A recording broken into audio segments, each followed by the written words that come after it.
வருகை தந்திருக்கக்கூடிய சிறப்புரையாளர் ஹஜ்ரத் பெருந்தகை அவர்களை கண்ணியப்படுத்தும் முகமாக பேரவையினுடைய தலைவர் ஹாஜா ஹஜரத் அவர்கள் இப்பொழுது ஹஜரத் அவர்களுக்கு கௌரவப்படுத்தி கண்ணியப்படுத்துவார்கள்.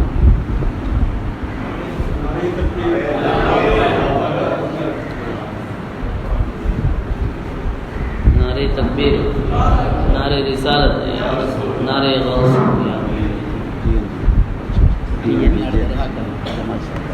தமிழ்நாடு தர்காக்கள் கமிட்டி சார்பாக ஜமாத் முஹியுத்தீன் அவர்கள் ஹஜ்ரத் அவர்களுக்கு பூர்வை பொருத்தி கண்ணியப்படுத்துகிறார்.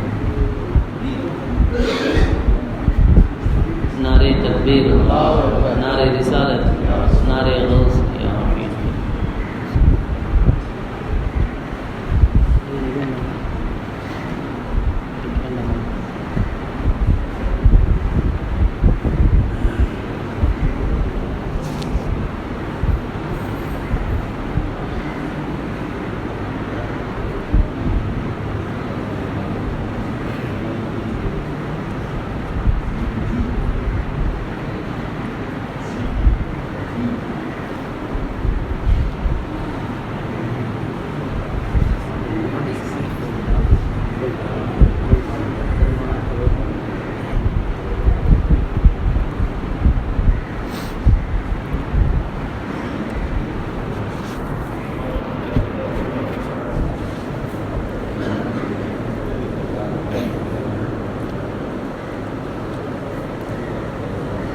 अस्सलामु अलैकुम व रहमतुल्लाहि व बरकातुहू.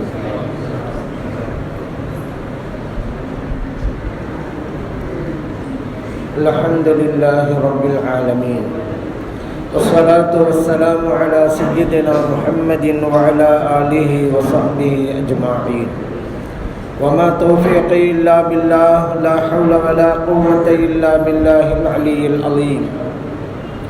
سبحانك لا علم لنا إلا ما علمتنا إنك أنت العليم الحكيم.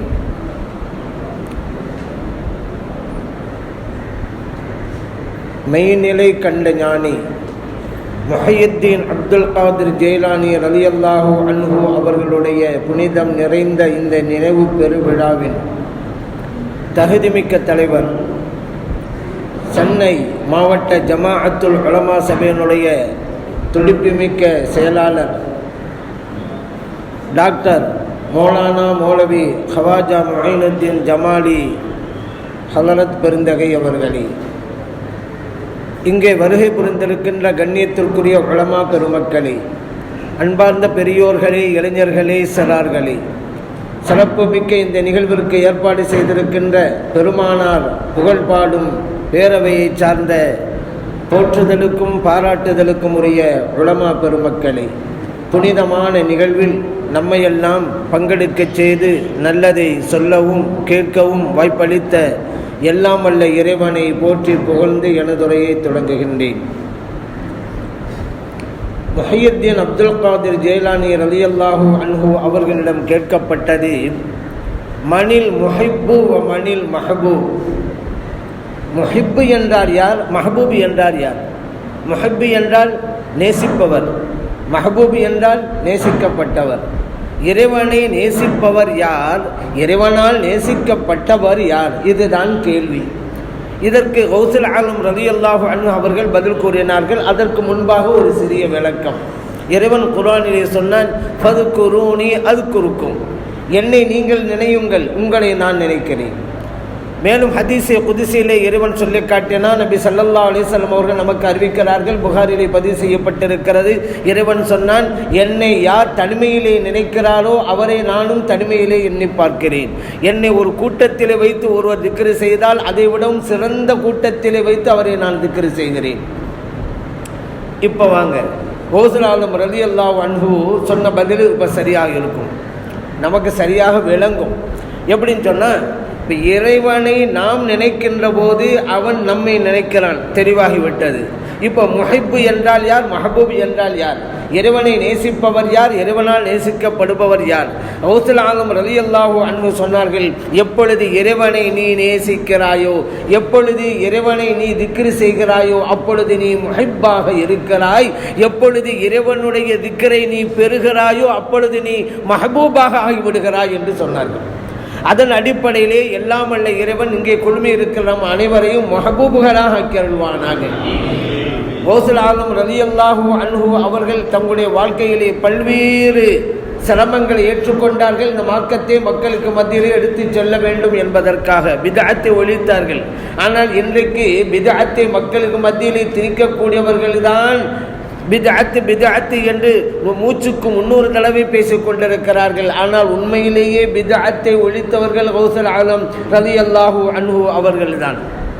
மக்களுக்கு மத்தியிலே அவர்கள் சொற்பொழிவு ஆற்றினார்கள், மக்களுடைய உள்ளங்களை திறந்தார்கள், மக்களுடைய உள்ளங்களில் இருந்த இருளை அகற்றி வெளிச்சத்தை பாய்ச்சினார்கள். கௌசுல் ஆலம் ரலியல்லாஹு அன்ஹு அவர்களுடைய ஆரம்ப கட்டம் இந்த உயர்ந்த நிலையை அடைவதற்காக அவர்கள் முயற்சிகள் எடுத்தார்கள், முனைப்போடு செயல்பட்டார்கள். பல்லாண்டு காலங்கள் தவம் இருந்தார்கள், கருகை என்கின்ற கானகத்தை தேர்ந்தெடுத்தார்கள். பல ஆண்டுகள் பசித்திருக்கிறார்கள், தனித்திருக்கிறார்கள், விழித்திருக்கிறார்கள். அங்கே இருக்கக்கூடிய இலைகளையும் தலைகளையும் உண்டு கொண்டு வாழ்ந்து கொண்டிருக்கிறார்கள்.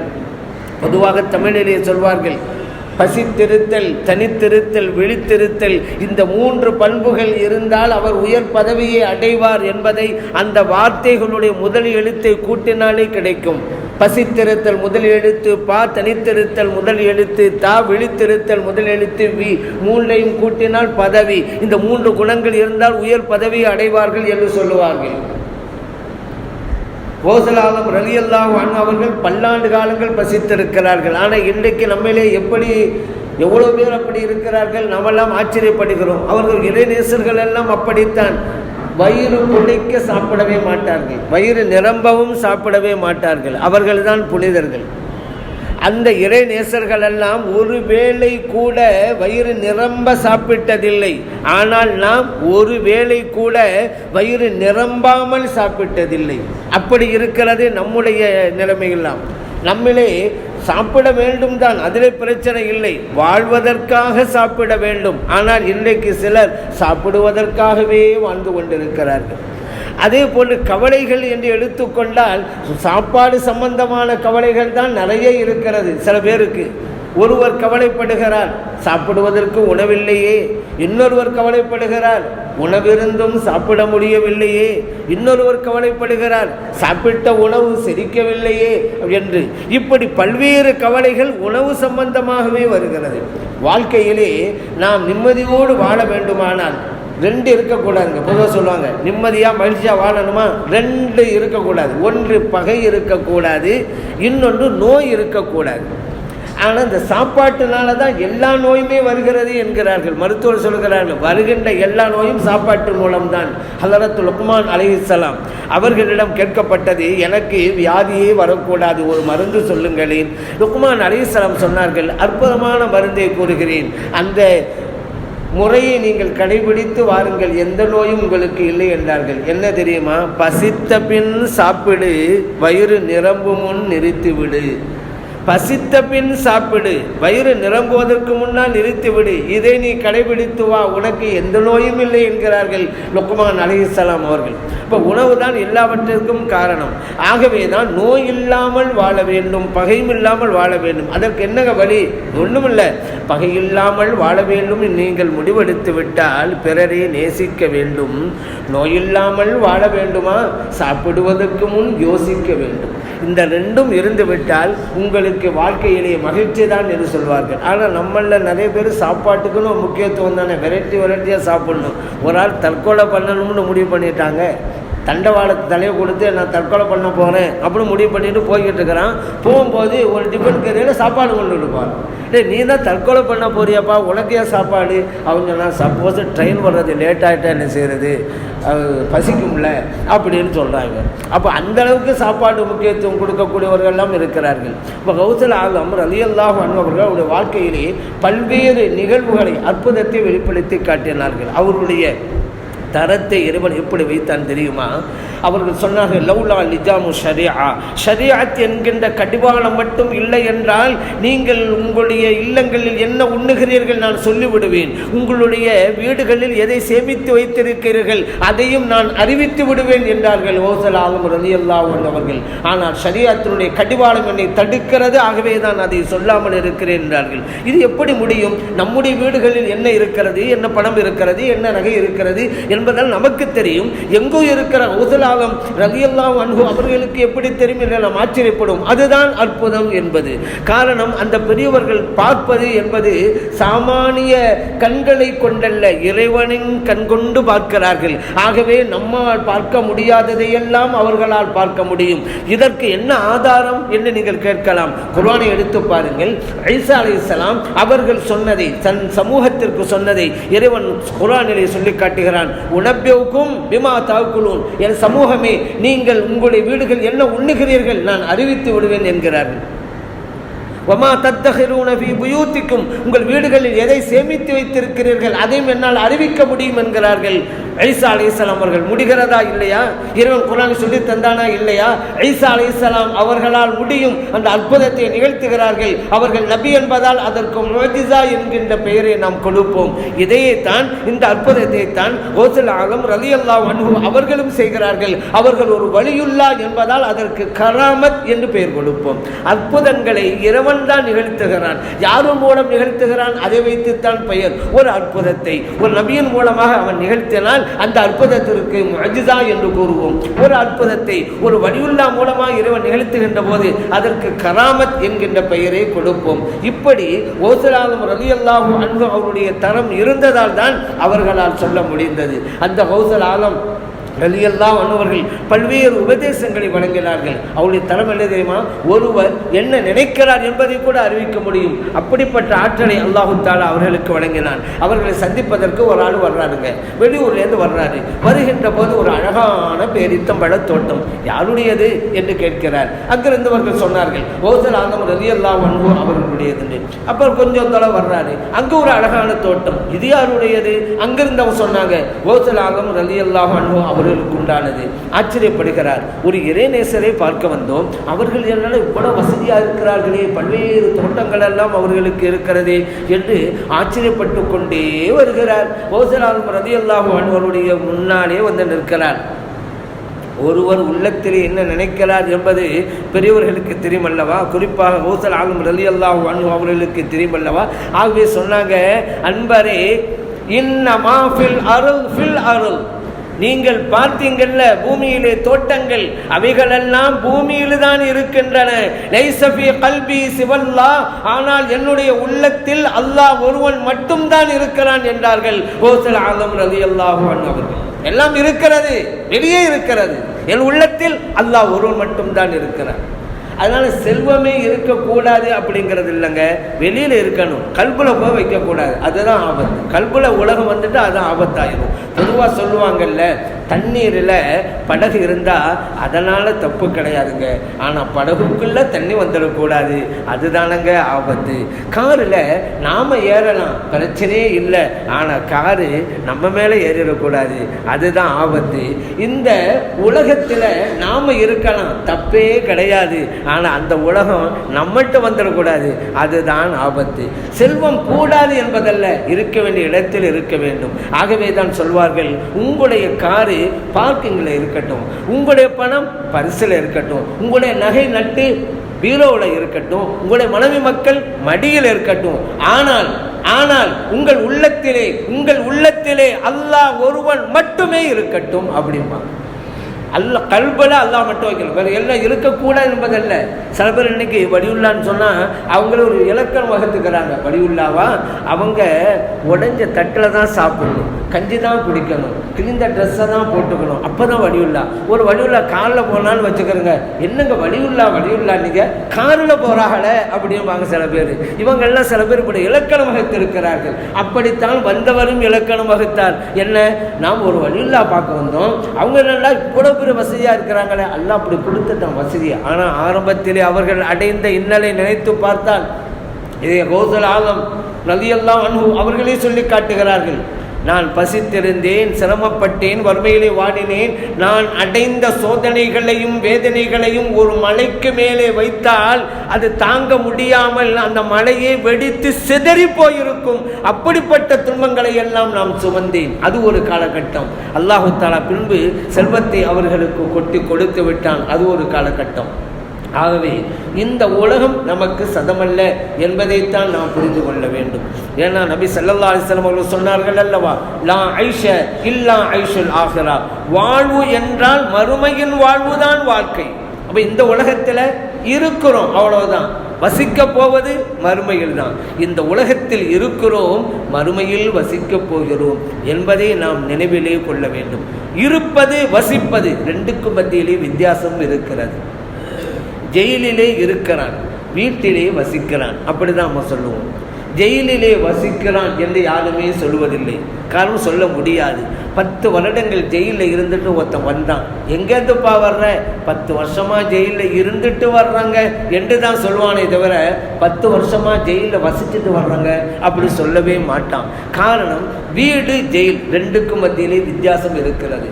வீட்டிலே கதவுக்கு தாழ்பால் உட்புறமாக இருக்கும், ஜெயிலிலே கதவுக்கு தாழ்பால் வெளிப்புறமாக இருக்கும்.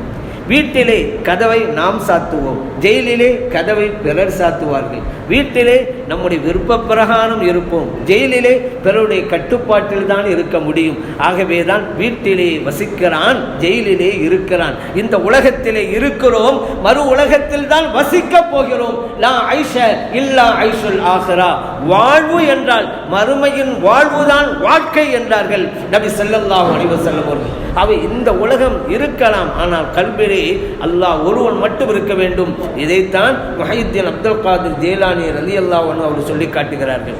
கௌசுல் ஆலம் ரலியல்லாஹு அன்ஹு அவர்களிடத்தில் ஒரு வந்தார். மகன் அவர்களே, என்னுடைய மகன் பல மாதங்களாக காய்ச்சலிலே கஷ்டப்படுகிறான், அந்த காய்ச்சல் போக வேண்டும் என்று முறையிடுகிறார். கௌசுல் ஆலம் ரலியல்லாஹு சொன்னாங்க, போங்க உங்க மகனுடைய காதல சொல்லுங்க, கத் கால அப்துல் கதீர் யா உம்ம மல்தம சீரி லி ஹில்லா, போய் காதை பிடிச்சு சொல்லுங்க, அப்துல் காதர் சொன்னாங்க நீ போயிடணுமா, ஹில்லாவுக்கு போயிடணுமா என்று போய் சொல்லுங்க அப்படின்னாங்க. அவர் அங்கேயிருந்து வந்தார், மகன் படுத்த படுக்கையில் கிடக்கிறான், காய்ச்சலில் கஷ்டப்பட்டுருக்கிறான். காதில் வந்து அப்துல் காதர் சொன்னாங்க நீ ஹில்லாங்கிற ஊருக்கு போயிடணுமான்னு. அவன் எந்திரிச்சு உட்காந்துட்டான். மகன் காய்ச்சலாம் போச்சு, அடுத்த கணம் சிவா. பிறகு தகவல் வருகிறது ஹெல்லாவிலே காய்ச்சல் பருகிறது என்று. அந்த ஹெல்லாவில் யார் இருந்தாங்க தெரியுமா? அந்த நேரத்தில் ராஃபில்லாக்கள் இருந்தாங்க. இப்படியெல்லாம் ஒரு நோய்க்கு கட்டளை போட முடியுமா? நீ அங்கே போ, நீ இங்கே போ, வெளியேறு, இப்படியா கட்டப்பட முடியுமா? முடியும். எப்படிங்க தெரிந்து கொள்வது? புகாரியை படியுங்கள், தெரிந்து கொள்ளலாம். நபி ஸல்லல்லாஹு அலைஹி வஸல்லம் அவர்கள் மதீனாவுக்கு போகிறார்கள். அருமை தோழர்களுக்கு மத்தியிலே காய்ச்சல் பரவுகிறது. அபூபக்கர் சித்திக் ரலியல்லாஹு அன்ஹு அவர்களுக்கு காய்ச்சல், பிலால் ரலியல்லாஹு அன்ஹு அவர்களுக்கு காய்ச்சல், இது ஆயிஷா சித்திகா ரலியல்லாஹு அன்ஹா அவர்கள் சொல்லி காட்டுகிறார்கள். நபி ஸல்லல்லாஹு அலைஹி வஸல்லம் அவர்கள் அப்பொழுது நினைத்தார்கள், இப்படியே காய்ச்சல் பரவணுன்னே சஹாபா பெருமக்களுக்கு மத்தியிலே ஒரு கருத்து நிலவுகிறது, இந்த ஊர் நமக்கு ஒத்து வரலையோ, அப்படித்தானே, இந்த ஊர் கிளைமேட் நமக்கு ஒத்து வரலையோ, அதனால நம்ம காய்ச்சப்படுறோம் அப்படிங்கிற மாதிரி என்ன வருகிறது. ஆனால் காலம் காலம் இனி அந்த ஊரில் தான் வசிக்க வேண்டியது இருக்கிறது. ஆனால் இப்படி ஒரு எண்ணம் வருகிறது. நம்ம பிள்ளைகளை கூட சில பேர் ஹாஸ்டலில் வெளியூரில் போய் சேர்த்து விடுவாங்க படிக்கிறதுக்காண்டி. போனோன்னா காய்ச்சலாக இருக்கும், அந்த ஊர் ஒத்துக்கல, தண்ணி ஒத்துக்கல, வாடான்னு கூப்பிடுவாங்க. ஏன்னா காய்ச்சல் ஊரில் இருக்கும்போது காய்ச்சல் வரல, காய்ச்சல் இருந்து எங்கேருந்து தான் காய்ச்சல் வரும். ஆனால் உடனே முடிவு பண்ணிடுவாங்க, தண்ணி சரியில்லை, காற்று சரியில்லை, இடம் சரியில்லைன்னு. அந்த மாதிரி தான் ஊருக்கு வந்தவுடன் காய்ச்சல் பரவுகிறதே, இந்த ஊர் ஒத்து வரவில்லை. அப்படியானால் இப்பொழுது அந்த எண்ணத்தை மாற்ற வேண்டும். நபி ஸல்லல்லாஹு அலைஹி வஸல்லம் அவர்கள் இறைவனிடம் பிரார்த்தனை செய்கிறார்கள், இறைவனே என் தோழர்களுடைய உள்ளத்திலே இந்த மதீனாவின் மீது உள்ள மஹப்பத்தை போடுவாயாக என்றார்கள். காரணம் இந்த ஊரில் தான் இனிமே இருக்க வேண்டியது இருக்கிறது. அடுத்து சொன்னார்கள், இறைவனே உன்குல் ஹும்மாஹா, இந்த ஊரிலே பரவிக் கொண்டிருக்கக்கூடிய காய்ச்சலை திருப்பி விடு, வஜஅல்ஹா பில் ஜுஹ்ஃபா, ஜுஹ்ஃபா என்ற ஊருக்கு கொண்டு போய் சேர்த்து விடு என்றார்கள். அதற்கு பிறகு சஹாபா பெருமக்களுக்கு மத்தியில் இருந்த காய்ச்சல் எல்லாம் அகன்று போய்விட்டன. தகவல் வருகிறது, ஜுஹ்பாவிலே காய்ச்சல் பரவுகிறது என்று புகாரிலே பதிவு செய்யப்பட்ட ஹதீஸ். அப்பொழுது ஜுஹ்பாவிலே இருந்தவர்கள் யஹூதிகள், ஜுஹ்பாவிலே யஹூதி கொண்டிருந்தார்கள். பாருங்க, நபி ஸல்லல்லாஹு அலைஹி வஸல்லம் அவர்கள் ஒரு நோய்க்கு கட்டளை இடுகிறார்கள், நீ இங்கிருந்து வெளியேறிவிட வேண்டும், ஜுஹ்பாவுக்கு போய்விட வேண்டும். போய்கிறது, முடிகிறதல்லவா? புகாரில் தானே இருக்கிறது. இது முஅஜிஸா என்போம். இப்படி ஒரு அற்புதம் நபி ஸல்லல்லாஹு அலைஹி வஸல்லம் அவர்களுக்கு ஏற்பட்டது என்றால் இதை முஅஜிஸா என்று கூறுவோம். இதையே தான் கௌசுல் ஆலம் ரலியல்லாஹு அன்ஹு அவர்களும் செய்கிறார்கள். அந்த அற்புதத்திற்கு கராமத் என்று பெயர் கொடுப்போம். முடியுமா? முடியும். எப்படி தெரிந்து கொள்வது? புகாரியை படித்தால் தெரிந்து கொள்ளலாம். ஹெல்லாங்கிற ஊருக்கு நம்ம கௌசுல் ஆலம் ரலியல்லாஹு மௌலிது படித்தாலும் தெரியும். யா உம்ம மல்தம சிரி லி ஹெல்லத்தின் லா தந்திரி. ஹெல்லா பாபிலோன் கேள்விப்பட்டிருப்பீங்க. வரலாற்று புத்தகங்களை படிக்கணும். பாபிலோன் குர்ஆனிலே கூட சொல்றாங்க பாபில ஹாரூத் மாரூத். அந்த சம்பவம் சொல்லும் பாபில் அப்படிங்கிறான். பாபில் தான் பாபிலோன். அந்த பாபிலோன் ஊர் தான் ஹெல்லா. பழமையான ஊர் பாபிலோன். இப்போது இருக்கக்கூடிய ஊர் ஹெல்லா. ஆனால் இந்த மௌலிது ஏற்றிய போது ஹெல்லாங்க பேர் இருந்திருக்கு. ஆனால் இப்போ ஹெல்லா ஊருக்கு போக பாபிலோன் சில இடங்கள்ல தான் எழுதி இருக்கும். ஹெல்லாங்கிற தான் நிறைய எழுதியிருக்கும். அதுதான் ஃபேமஸ். இன்னைக்கு ஈராக்கில் இருக்கக்கூடிய ஊர். என்னுடைய அருளால் அந்த ஊருக்கு நான் போனேன். கௌசுல் ஆலம் ரலியல்லாஹு அன்ஹு அவர்களுடைய புனித ரவுலா ஷரீஃபுக்கு சென்று ஜியாரத்து செய்கிற வாய்ப்பெல்லாம் எனக்கு கொடுத்தான். அப்பொழுது அந்த ஹெல்லாங்கிற ஊருக்கும் நாங்கள் போனோம். அங்கே தான் அய்யூப் அலைஹிஸ்ஸலாம் அவர்கள் அவருடைய துணைவியார் ரஹிமா அலைஹிஸ்ஸலாம் அவர்களுடைய ஜியாரத்தெல்லாம் அந்த ஊரில் தான் இருக்குது, ஹெல்லாங்கிற ஊரில். அந்த ஹெல்லா அந்த நேரத்திலே ராஃபில்லாக்கள் இருந்தார்கள். இன்றைக்கு ஷியாக்கள் நிறைய இருக்கிறாங்க. ஈராக்கில் கணிசமான அளவுக்கு ஷியாக்கள் இருக்கிறாங்க. ஹெல்லாங்க ஊர்லாம் நிறைய இருக்கிறாங்க. அப்போ ராஃபில்லா என்கின்ற கூட்டம் ஷியாக்களில் ஒரு பிரிவு அப்பொழுது அங்கே இருந்தார்கள். கௌசுல் ஆலம் ரலியல்லாஹு அன்ஹு அப்படி சொன்னார்கள். இப்படி ஒரு ஆற்றலை வலிமையை கௌசுல் ஆலம் ரலியல்லாஹு அன்ஹு அவர்கள் பெற்றிருந்தார்கள். அதே கௌசுல் ஆலம் ரலியல்லாஹு அன்ஹு அவர்கள் மக்களுக்கு மத்தியிலே பல்வேறு அற்புதங்களை நிகழ்த்தியது போல அறிவுரைகளையும் வழங்கினார்கள். ஒரு மனிதன் இறைவனுக்கு முன்னால் எப்படி இருக்க வேண்டும், அவனுடைய நம்பிக்கை எப்படி இருக்க வேண்டும், இறைவனிடத்திலே தன்னை எப்படி முழுமையாக சரணடைய செய்ய வேண்டும் என்பதற்கு எடுத்துக்காட்டாக ஒரு அழகான உதாரணத்தை கூறினார்கள். என்ன? நீ இறைவனுக்கு முன்னாலே குளிப்பாட்டப்படுகிற மையத்தை போன்று இரு என்றார்கள். கல் மையத்தி ஃபி யதில் கஸ்ஸால், குளிப்பாட்டுபவனின் கையிலே இருக்கிற மையத்தை போன்றது என்றார்கள். அந்த மையத் தனக்கென்று ஒரு விருப்பை, தனக்கென்று ஒரு வெறுப்பை வைத்துக் கொள்ளார். குளிப்பாட்டுபவன் எப்படியெல்லாம் திருப்புகிறானோ அப்படியெல்லாம் வளைந்து கொடுக்கும் அந்த மையத். இல்லை இல்லை என்னை இப்படி திருப்பு அப்படி திருப்பு என்று சொல்லுமா? சொல்லாது. எப்படி இவன் விரும்புகிறானோ அப்படி வளைந்து கொடுக்கும். இறைவனுக்கு முன்னாலே நீயும் அப்படி இரு.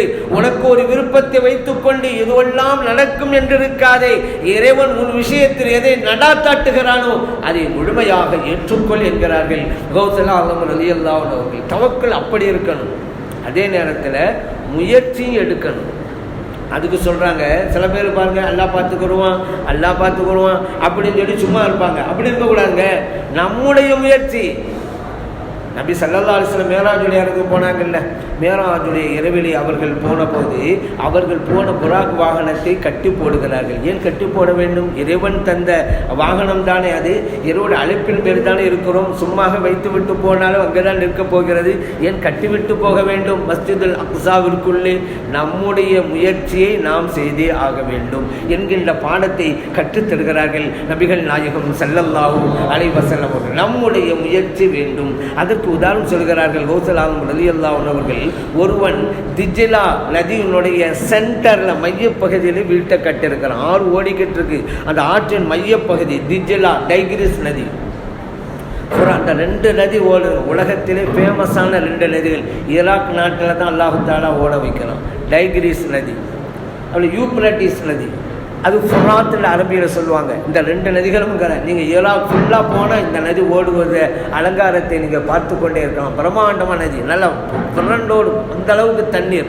சரி, அது இருக்கட்டும். அந்த டைகிரிஸ் நதியினுடைய மையப்பகுதியில் ஒரு வீட்டை அமைத்து கொண்டான். வீட்டுக்குள்ளே இருக்கிறான். தாகமாக இருக்கிறது தாகமாக இருக்கிறது என்று சத்தம் போடுகிறான். கௌசுல் ஆலம் ரலியல்லாஹு அன்ஹு அவர்கள் கேட்கிறார்கள், இப்படி ஒருவன் சத்தம் போட்டால் இவனை விடவும் மதியீனன் வேறு எவன் இருக்க முடியும்? எனப்பா வீட்டுக்குள்ளே இருந்து சத்தம் போடுகிறாய்? தண்ணீர் தண்ணீர் என்று, தாகம் தாகம் என்று. வீட்டை விட்டு வெளியே வா. வீட்டை சுற்றிலும் தண்ணீர் தானே ஓடிக்கொண்டிருக்கிறது. வெளியே வா, தண்ணீரை அள்ளு, குடி. ஏன் தாகம் தாகம் என்று சத்தம் போடுகிறாய்? அது அப்படின்னா என்ன அர்த்தம்? நீ முயற்சி எடுக்க வேணும். தன்னாலே இருந்தால் எதுவும் நடக்குமா? நடக்காது.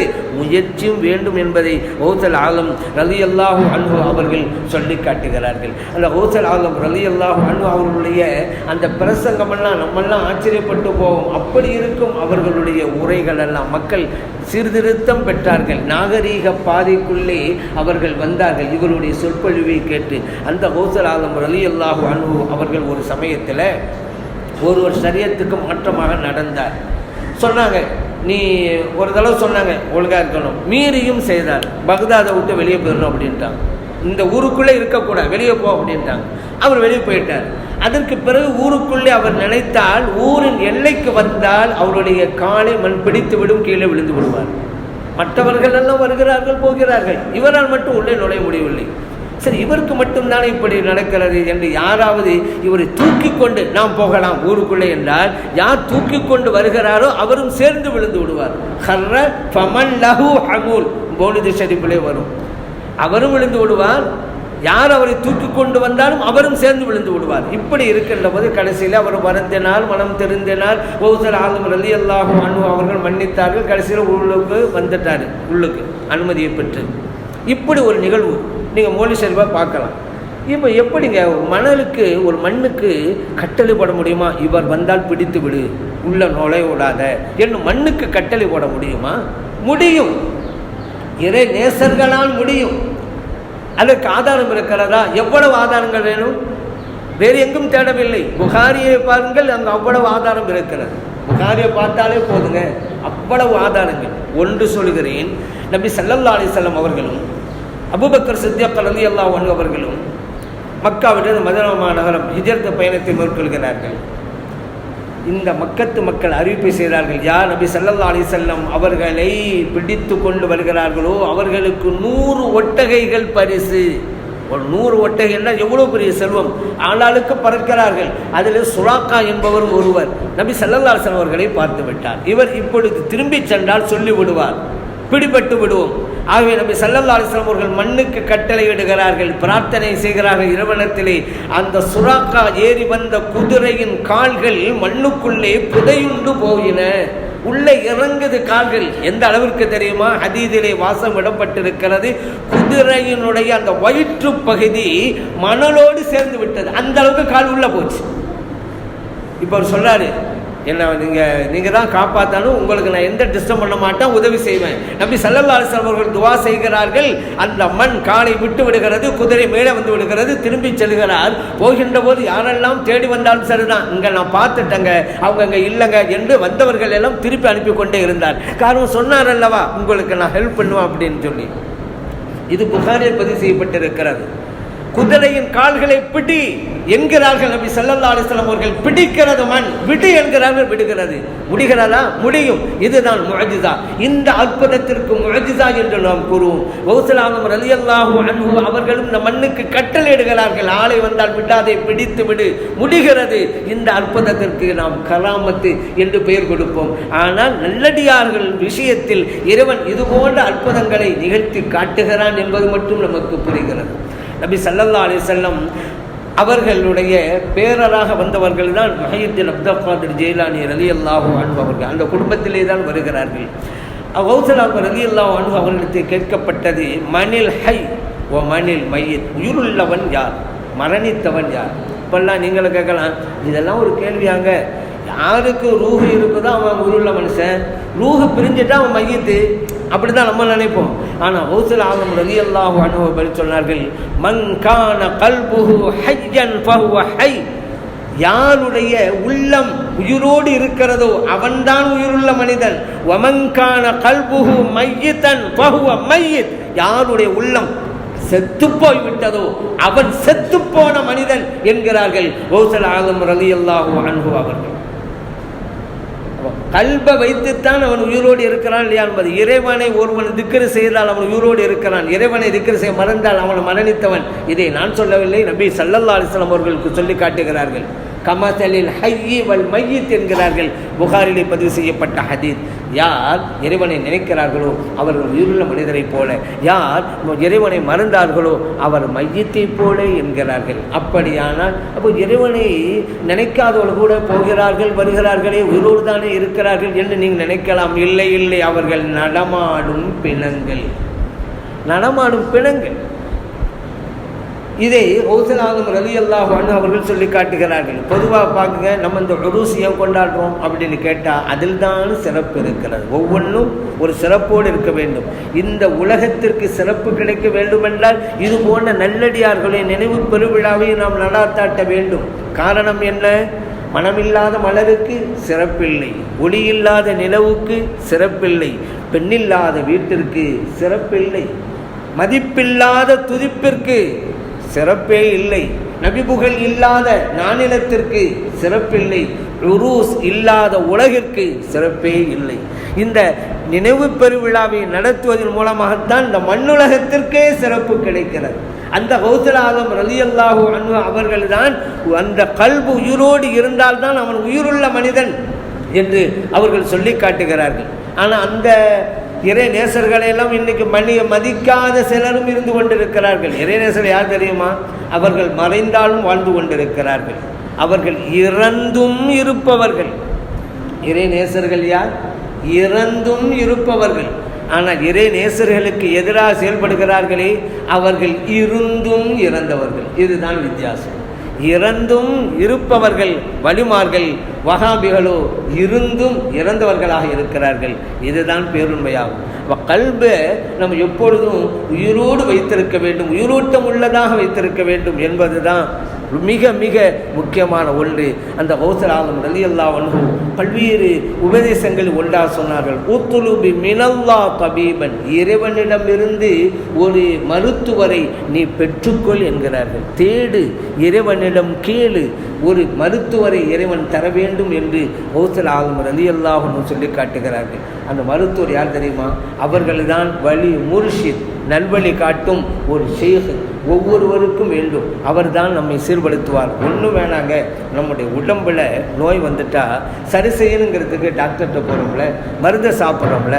அப்படியானால் நம்முடைய ரூஹுக்கு நோய் இருந்தால் என்ன செய்வது? நம்முடைய உயிரிலே ஏதாவது குறைபாடு ஏற்பட்டு விட்டால் அதை சரி செய்வதற்கு மருத்துவர் யார்? அந்த மருத்துவர் தான் அந்த ஷேகுமார்கள். இந்த மருத்துவரை இறைவனிடம் கேட்டுப்பெறு என்கிறார்கள். சாதாரணமாக கிடைக்காது எல்லாருக்கும். நமக்கு என்னங்க அதெல்லாம் வேணாங்க. சில பேர் இருக்கிறாங்க இன்றைக்கி, ஏதாவது பையத்து வாங்க, ஒரு ஷேகுமலை கையை பிடிங்க அப்படின்னு சொன்னால் ஒரு மருத்துவரை பிடிங்க, உங்களோட ரூஹை பரிசுத்தப்படுத்துங்க, உங்களோட உள்ளத்தை பரிசுத்தப்படுத்துங்கன்னு அர்த்தம். ஆனால் இன்றைக்கி சில பேர் அதெல்லாம் சில பேருக்கு உள்ளதுங்க, அந்த தரீக்கத்தெல்லாம் நமக்கு எதுங்க அப்படிங்கிறாங்க. இல்லை இல்லை, இப்படி இவர்கள் நினைத்தால் அவர்கள் தங்களை தாங்களே ஏமாற்றிக் கொள்கிறார்கள் என்பதை கௌசல் ஆலம் ரலியல்லாஹு அன்ஹு அவர் சொல்லி காட்டுகிறார்கள். இறைவனிடம் கேள், அவன் தான் தர வேண்டும். அப்போ யாருக்கு அல்லாஹ் ஷேகை கொடுக்குறானோ, ஒரு வலியுல்லா கொடுக்குறானோ, அப்போ அவங்க மேலே அல்லாஹு தஆலா நல்லதை நாடி இருக்கிறான் என்பதனுடைய அடையாளம் அது. அதைத்தான் கௌசல் ஆலம் ரலியல்லாஹு அன்ஹு சொல்லி காட்டுகிறார்கள். அந்த கௌசல் ரலியல்லாஹு அன்ஹு அவர்கள் நபிகள் நாயகம் ஸல்லல்லாஹு அலைஹி வஸல்லம் அவருடைய குடும்பத்தை சார்ந்தவர்களாக இருக்கிறார்கள். அவருடைய வழியை நாம் பின்பற்ற வேண்டும், அவர்களை நேசிக்க வேண்டும், அவர்களை மதிக்க வேண்டும், அவர்களை கண்ணியப்படுத்த வேண்டும். அதில் தான் நம்முடைய உயர்வும் இருக்கிறது, மறுமொழி வெற்றியும் அமைந்திருக்கிறது. காரணம், நபி ஸல்லல்லாஹு அலைஹி வஸல்லம் அவர்களே சொன்னார்கள், நான் உங்களிடம் இரண்டை விட்டு செல்கிறேன், அந்த இரண்டையும் பற்றி பிடித்துக் கொள்ளுங்கள், ஒரு காலும் வழி தவற மாட்டீர்கள். ஒன்று கிதாபுல்லா, அல்லாஹ்வுடைய வேதம், இன்னொன்று இத்திரத்தி, எனது குடும்பத்தினர் என்றார்கள் கௌசல் ஆலம் ரலியல்லாஹு அன்ஹு அவர்கள். அப்படி கௌசல் ஆலம் ரலியல்லாஹு அன்ஹு நபி ஸல்லல்லாஹு அலைஹி வஸல்லம் குடும்பத்தை சார்ந்தவர்கள். அவர்களுடைய தந்தையார் இமாம் ஹசன் ரலியல்லாஹு அன்ஹு அவருடைய குடும்பத்தை சார்ந்தவர்கள். கௌசல் ஆலம் ரலியல்லாஹு அன்ஹு அவருடைய தாயார் இமாம் ஹுசைன் ரலியல்லாஹு அன்ஹு அவருடைய குடும்பத்தில் வருகிறார்கள்.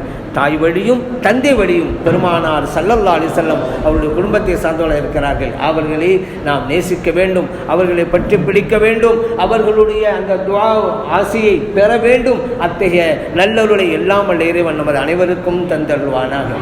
கண்களுக்கு ஒளி அவசியம், பெண்களுக்கு நாணம் அவசியம், சுவாச பைக்கு காற்று அவசியம், வாழும் மீன்களுக்கு தண்ணீர் அவசியம், மனிதனுக்கு ஈமான் அவசியம்.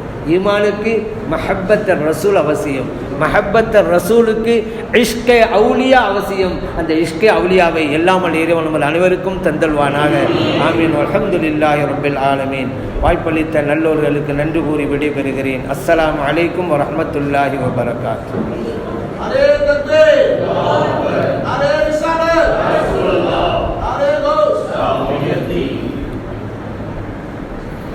குறித்த நேரத்தினுடைய அருமை கருதி சிறப்பான நல்ல கருத்துக்களை தந்த உஸ்தாது பெருந்தை ஹசரத் அவர்களுக்கு மனமார்ந்த நன்றி. தமிழகத்திலே சுன்னத்து ஜமாத்தினுடைய கோட்பாடுகளை குர்ஆன் ஹதீஸ் வெளியிலே மக்களுடைய உள்ளங்களிலே ஆழமாக பதித்தவர்கள் ஹசரத் அவர்கள். எனவே அவர்களுடைய அந்த அந்தஸ்தை சிறப்பை தமிழகத்தில் இருக்கக்கூடிய எல்லா உலமாக்களும் விளங்கியிருக்கிறார். காரணம் என்னவென்று சொன்னால், ஒரு கூட்டம் இதற்கு ஆதாரமில்லை அதற்கு ஆதாரமில்லை என்று சொன்ன பொழுது தமிழகத்திலே பல உலமாக்கள் அவற்றிலிருந்து விலகி இருந்த பொழுது அவற்றுக்கு தக்க பதில் சொல்ல ஆற்றல் இருந்தும் அவற்றை செய்ய முன்வராத பொழுது ஹசரத் பெருந்தை அவர்கள் தமிழகமெங்கும் இந்த குர்ஆன் ஹதீஸினுடைய வழியிலே ஆதாரங்களை அள்ளி தந்தார்கள். எனவே இன்றைக்கு நம்முடைய பள்ளிக்கு வந்து தக்க அறிவுரைகளை தந்த அவர்களுக்கு நன்றியை தெரிவித்துக் கொண்டு இப்பொழுது மௌலவி அப்துல் மஜீத் உலவி ஹசரத் பெருந்தை அவர்களை நன்றியுரையாற்றுமாறு கேட்டுக்கொள்கிறேன்.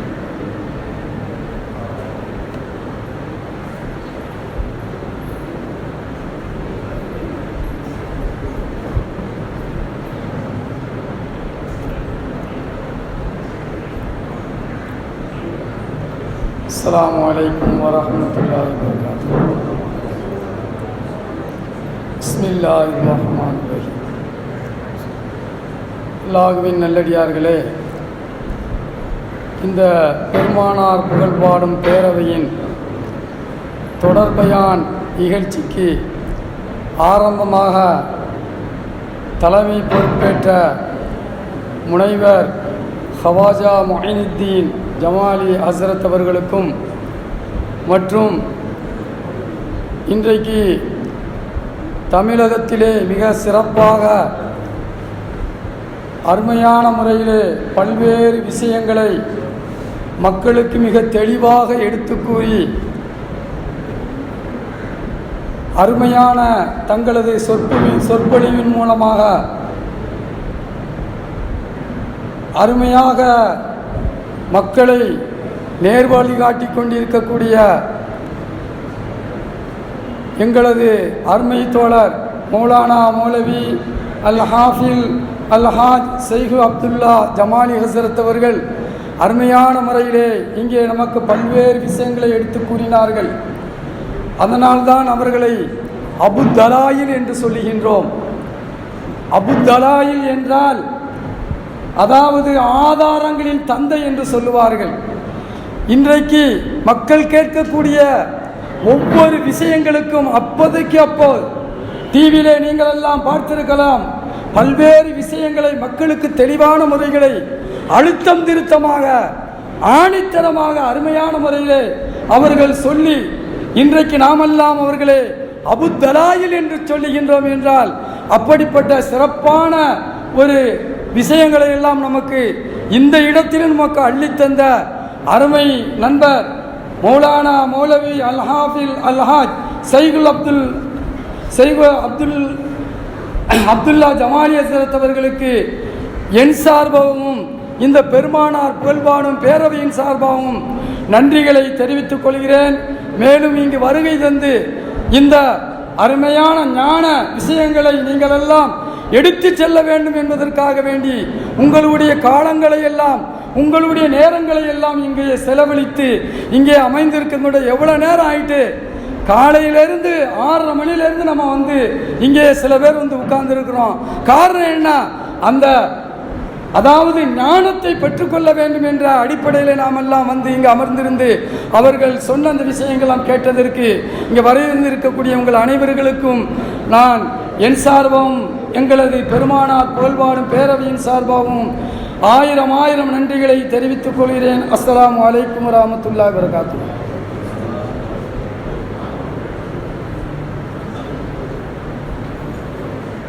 மாஷா அல்லாஹ். அன்பிற்குரியவர்களே, நேரம் அதிகமாக ஆகிக்கொண்டிருக்கிறது. எனவே இந்த நேரத்திலே ஒன்றை ஞாபகப்படுத்த விரும்புகிறேன். நாளையிலிருந்து 6:30 மணியிலிருந்து 6:45 பயான் ஆரம்பிக்கப்பட்டு 7:45 இன்ஷா அல்லாஹ் முடிந்துவிடும் என்பதை தெரிவித்துக் கொள்கிறோம். இன்றைக்கி மாதிரி தான் நாளைக்கு இருக்கும், அதனால் நம்ம லேட்டாக போவோம் அப்படின்னு நினச்சி யார் வந்துடாதீங்க. எனவே இன்றைக்கு சற்று தாமதமாக ஆகிவிட்டது. நாளையிலிருந்து குறித்த நேரத்திலே இன்ஷா அல்லாஹ் பயான் முடிக்கப்படும் என்பதை தெரிவித்துக் கொள்கிறேன்.